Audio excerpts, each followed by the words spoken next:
Hello guys, welcome back to our vlogs. ನಾವು ಮದುವೆ ಆದಮೇಲೆ ಇದು ಮೊದಲನೇ ಆಷಾಢ ಆಗಿರೋದ್ರಿಂದ ನಮ್ಮ ಅಮ್ಮ ಅವರು ಬರ್ತೀನಿ ಅಂತ ಅಂದಿದ್ರು. ಅದಕ್ಕೋಸ್ಕರ ಸ್ವಲ್ಪ ಬೇಜಾರಾಗ್ತಿತ್ತು, ಸ್ವಲ್ಪ ಖುಷಿನೂ ಆಗ್ತಿತ್ತು. ಹಾಗೆ ಒಂದು ವಾಕ್ ಹೋಗಿ ಬಂದು ಹಾಗೆ ನನ್ನ ಗಂಡ ಕಿವಿಗೆ ಓಲೆ ಇಡ್ತಾಯಿದ್ದೆ. ಓಲೆ ಇಟ್ಟು ನೋಡಿದೆ ಚೆನ್ನಾಗಿದ್ದಾರಾ ಅಂತ. ಚೆನ್ನಾಗೇ ಇರ್ತಾರೆ ಬಿಡಿ ಆಲ್ವೇಸ್. ಹಾಗೆ ಸ್ವಲ್ಪ ಮೆಹಂದಿ ಹಾಕ್ಕೊಂಡು ನನಗೆ ಬರೋ ಥರ ಹಾಕ್ಕೊಂಡಿದ್ದೀನಿ. ಚೆನ್ನಾಗಿದೆಯಾ ಕಮೆಂಟ್ ಮಾಡಿ. ಅದಾದಮೇಲೆ ಮನೆ ಹತ್ರ ಕುಂಬಳಕಾಯಿ ಇರಲಿಲ್ಲ ಅಂತ ಹೇಳ್ಬಿಟ್ಟು ದೃಷ್ಟಿಗೆ ಕುಂಬಳಕಾಯಿ ಕಟ್ತಿದ್ರು. ನೋಡಿ ನಮ್ಮ ಯಜಮಾನ್ರು ಸ್ಟಾಪಲ್ಲಿದ್ದಾರೆ. ಮೈ ಹಸ್ಬೆಂಡ್ ಆಲ್ವೇಸ್ ಸ್ಟಾಪ್ ಅದಾದಮೇಲೆ ಹಾಗೆ ಬಟ್ಟೆ ಎತ್ಕೊಳ್ಳೋಣ, ಯಾವ ಬಟ್ಟೆ ಹಾಕ್ಕೊಳ್ಳೋದು ಅಂತ ಹೋದೆ.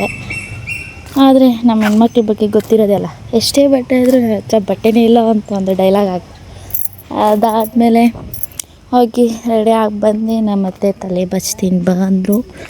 ಹಾಗೆ ತಲೆ ಬಾಚಿಸ್ಕೊಂಡು ದೇವ್ರ ಮನೆಗೆ ಹೋಗಿ ಪೂಜೆ ಮಾಡಿಕೊಂಡು ಸ್ವಲ್ಪ ಮನಸ್ಸಿಗೆ ಸಮಾಧಾನ ಮಾಡಿಕೊಂಡು ಪೂಜೆ ಎಲ್ಲ ಮಾಡಿದೆ.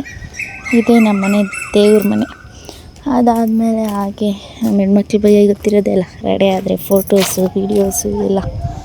ಹಾಗೆ ಒಂದೆರಡು ವೀಡಿಯೋಸ್ ಮಾಡಿಕೊಂಡು ಒಂದೆರಡು ಫೋಟೋಸ್ ತಗೊಂಡು ನಮ್ಮ ಅಮ್ಮವ್ರು ಬರೋದನ್ನೇ ಕಾಯ್ತಾ ಇದ್ದೆ. ಇಷ್ಟೊತ್ತಾದರೂ ಇನ್ನೂ ನಮ್ಮ ಅಮ್ಮವರೇ ಬರಲಿಲ್ವಲ್ಲಪ್ಪ ಅಂತ ಕಾಯ್ತಿದ್ದೆ. ಹಾಗೆ ನಮ್ಮ ಅಮ್ಮವ್ರು ಬಂದರು. ಹಂಗೆ ನಮ್ಮ ದೊಡ್ಡ ಅತ್ತಿಗೆಗೆ ಅರಿಶಿನ ಕುಂಕುಮ ಕೊಟ್ಟು ಹೂವು ಮುಡಿಸ್ದೆ. ಅದಾದಮೇಲೆ ನಾವು ಬಟ್ಟೆ ಇಕ್ಬೇಕಾಗಿತ್ತಂತೆ, ನನಗೂ ಗೊತ್ತಿರಲಿಲ್ಲ. ಬಟ್ಟೆ ಎಲ್ಲ ಇಕ್ಕಿದೆ. ಹಾಗೆ ನಮ್ಮ ಅಮ್ಮಂಗೂ ಸಹ ತಂದಿದ್ದೆ, ಕೊಟ್ಟೆ. ಅಮ್ಮ ಫುಲ್ ಹ್ಯಾಪಿ, ಮಗಳು ತವ್ರ ಮನೆಗೆ ಬರ್ತಾಳೆ ಅಂತೇಳಿ. ಇದಾಗಿತ್ತು ಇವತ್ತಿನ ಲೈಕ್ ಶೇರ್ ಮಾಡಿ, ಫಾಲೋ ಮಾಡಿ, ಹೀಗೆ ಸಪೋರ್ಟ್ ಮಾಡಿ ಗಾಯ್ಸ್.